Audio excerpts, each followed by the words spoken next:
Quem eles dizem que eu sou? Perguntou Jesus. Uns dizem ser profeta, outros dizem ser o Messias, outros dizem ser Elias, outros nem sabem da existência dele. Mas e você?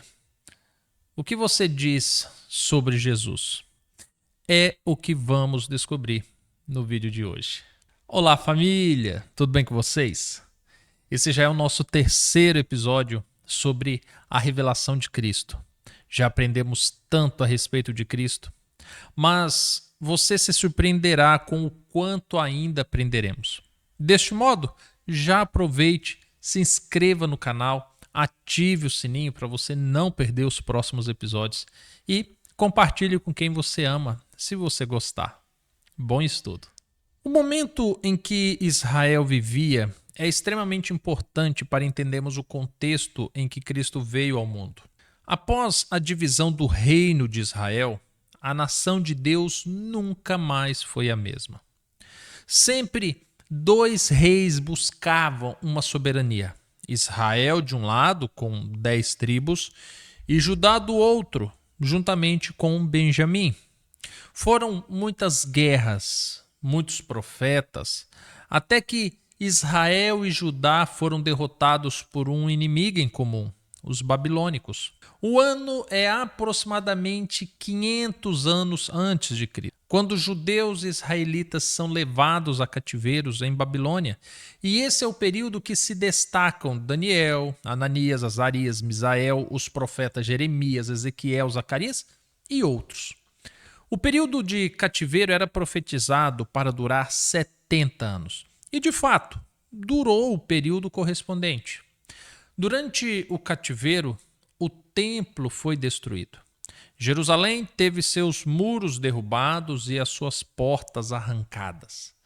A reconstrução da cidade começou após o cativeiro. Houve uma outra profecia que apontava para esse período. Nessa profecia, 49 anos seriam dedicados para a reconstrução do templo, dos muros e das portas de Jerusalém. Outra parte dessa profecia previa que após 434 anos o Filho de Deus estaria entre os homens e começaria então o ministério de Cristo. Durante esses 400 anos, entre a reconstrução de Jerusalém e o Messias, houve um silêncio em Israel e Judá. Deus não se manifestou no santuário, nem por Urim, nem por Tumim. Não houve profetas, não houve Shekinah, não houve manifestações de Deus entre os homens. E os dias das duas nações não foram bons. Durante o cativeiro, o profeta Daniel recebeu revelações que após o domínio babilônico, o povo de Deus sofreria nas mãos dos medos e dos persas, em seguida nas mãos dos gregos, e, por fim, nas mãos dos romanos. Conforme foi profetizado, aconteceu. Nabucodonosor, Belsazar, Dário, Sírio, Alexandre, César e tantos outros imperadores oprimiram e exploraram o povo de Deus, Israel e Judá. E durante esses 400 anos, o povo viveu uma confusão. As culturas desses povos se misturaram com as dos descendentes de Jacó. Eram casamentos contrários à vontade de Deus, cuidado com os órfãos, viúvas, pobres, estrangeiros desprezados, e o santuário se tornou em um mercadão, pior que uma feira de cidade de interior. Os levitas se corromperam. Surgiram novas classes religiosas entre o povo. Os fariseus, os saduceus, os escribas e outros. Haviam os mercadores do templo na casa de oração de todos os povos. As leis do Senhor foram desprezadas, outras leis auxiliares foram criadas, centenas de leis, um rigor altíssimo para manter o povo opresso com medo. Além dos romanos, o povo temiam aos religiosos de Israel. Havia promessa de um libertador, de um Messias enviado por Deus que viria para libertar o povo de Israel de seu cativeiro. Mas, como vimos, não era apenas Roma que mantinha o povo de Deus em cativeiro, era o pecado e a soberba que o mantinham escravos. E sob essa esperança de um libertador, do Messias, com uma nação de joelhos, derrotados, sem um Deus, é que surge o Emanuel, o Deus conosco. O nascimento do Messias não seria comum. Haveria um sinal muito específico, conforme disse o profeta Isaías. Portanto, o mesmo Senhor vos dará um sinal. Eis que a virgem conceberá e dará à luz a um filho, e chamará o seu nome Emanuel. Isaías 7, verso 14. Não seria qualquer nascimento. O Messias nasceria de uma virgem. A Bíblia relata histórias incríveis sobre nascimentos. Desde mulheres estéreis tendo filhos após clamarem ao Senhor, até esposas com idade avançada tendo filhos em sua velhice. Mas uma virgem engravidar, esse sinal seria exclusivo do Messias. O evangelista Mateus, ele testifica sobre esse sinal, dizendo: ora, o nascimento de Jesus Cristo foi assim, que estando Maria, sua mãe, noiva com José, antes de se casarem, achou-se grávida do Espírito Santo. Mateus 1, verso 18. O sinal havia se cumprido. José, seu noivo até então, foi avisado por Deus por meio de um sonho, que o filho que nasceria viria de Deus, que seria o Messias prometido. Maria, sua mãe, foi informada que ela seria bendita entre todas as mulheres do mundo, pois ela daria à luz ao Filho de Deus. O nascimento de Cristo trazia ainda mais detalhes, como, por exemplo, o lugar de seu nascimento. O profeta Miqueias, há 400 anos antes do nascimento do Messias, ele profetizou assim: E tu, Belém Efrata, posto que pequena entre os milhares de Judá, de ti me sairá o que governará em Israel, e cujas origens são desde os tempos antigos, desde os dias da eternidade. Miqueias 5, verso 2. O profeta declara que nasceria um filho que já existia, que já se conhecia desde os tempos antigos, que é eterno em sua origem, que existe antes do tempo, o Pai da eternidade. Além disso, o local de seu nascimento também é revelado pelo profeta. Seria em Belém da Judeia. É por isso que Jesus afirma que a salvação vem dos judeus, pois nasceu na Judeia, conforme testificou o evangelista Mateus. Tendo Jesus nascido em Belém da Judeia, no tempo do rei Herodes, vieram uns magos do Oriente a Jerusalém. Mateus 2, verso 1. Mas o nascimento de Cristo foi tribulento, pois após nascer, alguns sábios astrônomos do Oriente viram um sinal no céu, uma estrela diferente de todas as outras. Curiosamente, descobriram que aquela estrela era um sinal que nasceria um rei em Israel. E seguiram a estrela até chegar em Jerusalém, conforme disse o profeta Balaão: Vê-lo-ei, mas não agora. Contemplá-lo-ei, mas não de perto. Uma estrela procederá de Jacó e um cetro subirá de Israel. Números 24, verso 17. Chegando lá, questionaram a Herodes onde estaria o rei dos judeus. É óbvio que Herodes ficou irado com essa história, pois ele era o rei, e isso apresentava um risco ao seu trono. Calmamente, ele pediu que buscassem nas profecias o local de seu nascimento e descobriram que seria em Belém, mas não sabiam com exatidão o lugar. Os reis prometeram que, ao achar o menino, avisariam a Herodes, mas o anjo disse a eles, depois de terem encontrado a Jesus, que não deveriam informar. E então eles fugiram. Herodes, percebendo que foi enganado, e com medo do rei dos judeus, decretou uma lei que todas as crianças de até 2 anos fossem mortas na Judéia. Mas isso também foi profetizado pelo profeta Jeremias. Assim diz o Senhor: ouviu-se um clamor em Ramá, lamentação e choro amargo. Raquel chora a seus filhos e não se deixa consolar por eles, porque já não existem. Jeremias 31, verso 15.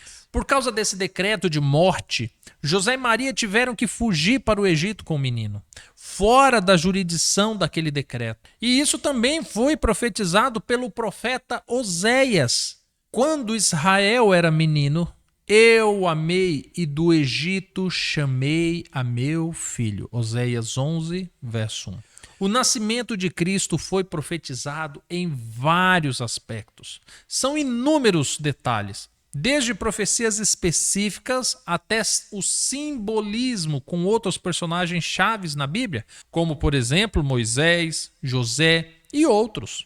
Ao longo da vida e ministério de Cristo, são muitas profecias que se cumprem na vida de Cristo. Sobre o seu ministério na Galileia, disse o profeta Isaías: aos que estavam aflitos, porém, não haverá mais obscuridade. No passado, ele humilhou a terra de Zebulon e a terra de Naftali, mas nos últimos a enobreceu junto ao caminho do mar, além do Jordão, a Galileia das nações. Ao povo que andava em trevas viu uma grande luz. Sobre os que habitavam na região da sombra da morte resplandeceu a luz. Isaías 9, versos 1 e 2. O jovem Galileu, como ficou conhecido por muitos, Jesus teve a maior parte do seu ministério focado na Galileia. E a profecia de Isaías se cumpriu perfeitamente. Eles viram a luz. A luz esteve entre eles. Embora o seu ministério fosse na Galileia, na Galileia, pela Judéia, os judeus não o receberam. O evangelista João testifica que ele veio para os seus, mas os seus não o receberam, o rejeitaram.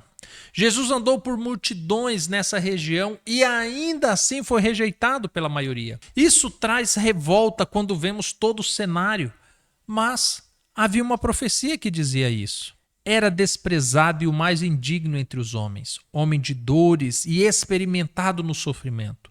Como um de quem os homens escondiam o rosto, ele era desprezado, e não fizemos dele caso algum. Isaías 53, verso 3. Jesus foi desprezado pelo seu próprio povo.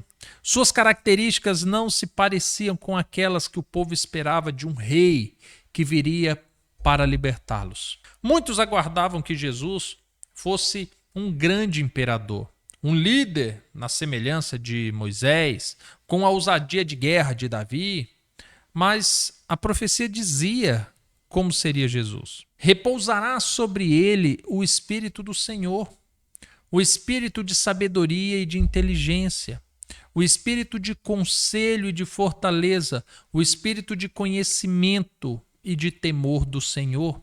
Isaías 11, verso 2. Jesus foi exaltado muitas vezes por sua sabedoria e inteligência. Muitos reconheceram que nele havia o Espírito do Deus vivo e a todo momento expressava o seu temor ao Senhor. Era mais um sinal que as profecias ao seu respeito estavam se cumprindo. E se fôssemos aqui listar todas as profecias que se cumpriram ao longo do seu ministério, gastaríamos muito tempo, pois foi muitas as vezes que Jesus afirmou que certas coisas deveriam acontecer para se cumprir o que dizia as Escrituras. Como, por exemplo, seu batismo, a sua unção para a morte, os 3 dias na sepultura, a traição por um amigo, a entrada triunfal em Jerusalém montada em um jumento e tantas outras passagens. Sem dúvidas, era o Messias. O povo de Israel tinha sinais, evidências, provas concretas que o Filho de Deus estava entre eles. Em um determinado momento, Jesus clamou que se eles não crerem pelo que as Escrituras atestavam sobre ele, deveriam crer pelos sinais, pois não havia e nunca houve quem fizesse o que ele fez. Ressuscitou mortos. Esse sendo um recém-morto ou morto em algumas horas e até um morto que já estava cheirando mal, pois já havia morrido há alguns dias. Curou enfermos dos mais diversos, curou leprosos, cegos de nascença, curou paralítico, andou sobre as águas, acalmou tempestade, tirou dinheiro da boca de um peixe, multiplicou alimentos, expulsou demônios, sondou corações, foi adorado por judeus, por estrangeiros, por mulheres, por levitas, até por demônios. Perdoou pecados, exaltou o Pai e foi exaltado pelo Pai.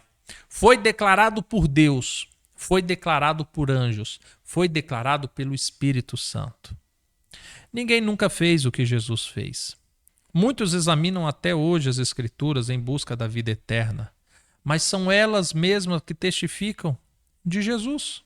É surpreendente como até hoje muitos não reconhecem Jesus como o Filho de Deus. Naqueles dias eram pelas escamas que haviam nos olhos, o desejo por um rei libertador os fizeram não enxergar o Rei dos Reis, libertador do pecado e da morte. Estrangeiros negam a Jesus, pois acreditam que se trata do Rei dos Judeus, mesmo os próprios judeus o tendo rejeitado. Hoje muitos contestam o tempo, as supostas falta de provas de que Jesus realmente existiu e que toda a Escritura seja verídica. A grande verdade é que sempre vai existir provas de quem foi e é Jesus Cristo. E sempre haverá uma desculpa para não confiar nele. E na maioria das vezes será por culpa do nosso próprio coração duro. Amanhã nós estudaremos sobre o Cordeiro de Deus, o Filho que Deus enviou ao mundo para morrer por nós. E eu tenho certeza que você se surpreenderá com o que Deus fez por nós por meio de Cristo. Gostou do vídeo? Então deixe o seu like, compartilhe com quem você ama e nós nos encontraremos amanhã ou num próximo vídeo. Fique com Deus. Até mais. Tchau, tchau.